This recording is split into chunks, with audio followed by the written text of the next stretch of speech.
नमस्कार, मी शिवांगी शर्मा आणि आपण पाहत आहात तळोदा वृत्तांकन न्यूज। चला जाणून घेऊया आजच्या ताज्या बातम्या। नवापूरच्या शेही गावी संत रामपालजी महाराजांचा जिल्हा सत्संग सोहळा संपन्न।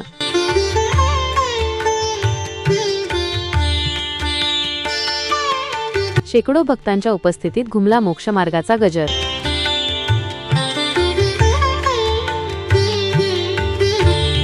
मुख्य संपादक दीपक गोसावी यांच्यासह तळोदा वृत्तांकन न्यूज नेटवर्क शेही।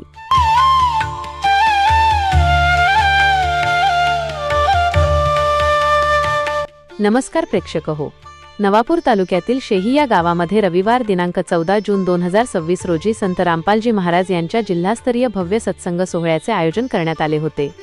या आध्यात्मिक सोहळ्यासाठी संपूर्ण नंदुरबार जिल्ह्यातून शेकडो भाविकांनी हजेरी लावली होती।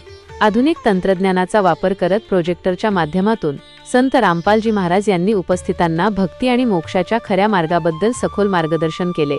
उपस्थितांना मार्गदर्शन करताना संत रामपालजी महाराज म्हणाले की आजचा मानव ज्या भक्तीत अडकला आहे ती काल, नाशवंत जग आणि त्याचे नियंत्रक यांच्याशी निगडीत आहे।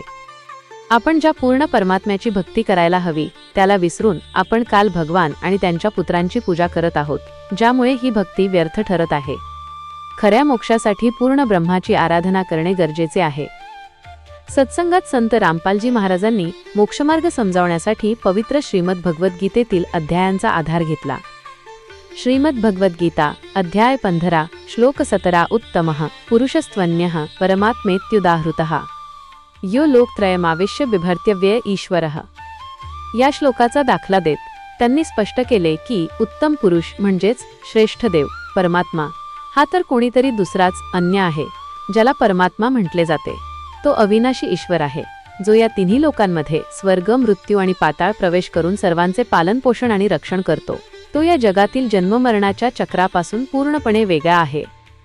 श्रीमद भगवद्गीता अध्याय 17 श्लोक 23 ओं तत्सदिति निर्देशो ब्रह्मणस्त्रिविधः स्मृतः ब्राह्मणास्तेन वेदाश्च यज्ञाश्च विहिताः पुरा। याबाबत स्पष्ट करताना ते म्हणाले की सच्चिदानंद घनपूर्ण ब्रह्माच्या परमात्म्याच्या भक्तीसाठी आणि त्याला प्राप्त करण्यासाठी ओम तत्सत अशा 3 मंत्रांचा सांकेतिक शब्दांचा निर्देश करण्यात आला आहे। सृष्टीच्या सुरुवातीला विद्वानांनी, ब्राह्मणांनी, वेदांनी आणि यज्ञांनी याच 3 मंत्रांच्या आधारावर आपली धार्मिक कर्मे आणि साधना निश्चित केली होती। हाच तो मार्ग आहे जो जीवाला सत्यलोकात मोक्षाकडे घेऊन जातो। प्रवचनाच्या पुढील चरणात त्यांनी कबीर साहेबांच्या वाणीचा उल्लेख केला। अनंत कोटि ब्रह्मांड का एक रति नहीं भार, सद्गुरु पुरुष कबीर है ये कुल के श्रीजनहार। या संपूर्ण सृष्टीमध्ये अनंत कोटी ब्रह्मांड आहेत, ज्यांचे संपूर्ण वजन किंवा भार सांभाळणे त्या परमेश्वरासाठी अगदी नगण्य एका रतिभरासारखे आहे। तो संपूर्ण विश्वाचा मालक आणि सृष्टीचा रचयिता, सर्जनहार दुसरा कोणी नसून प्रत्यक्ष सद्गुरु कबीर परमेश्वर हाच आहे। त्यामुळे या खऱ्या परमात्म्याच्या भक्तीला प्रारंभ करा आणि आपले जीवन सार्थकी लावा, असे आवाहन त्यांनी केले।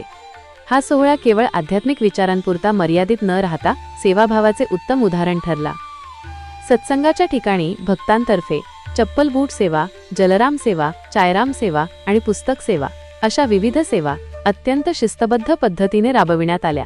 सत्संगाच्या शेवटी चहा बिस्किटांच्या प्रसादाचे वाटप करून या जिल्हास्तरीय सोहळ्याची अत्यंत उत्साहात सांगता झाली। आजसाठी इतकेच। अशाच ताज्या आणि महत्त्वाच्या बातम्या पाहण्यासाठी आमच्या चॅनलला सबस्क्राइब करा। धन्यवाद।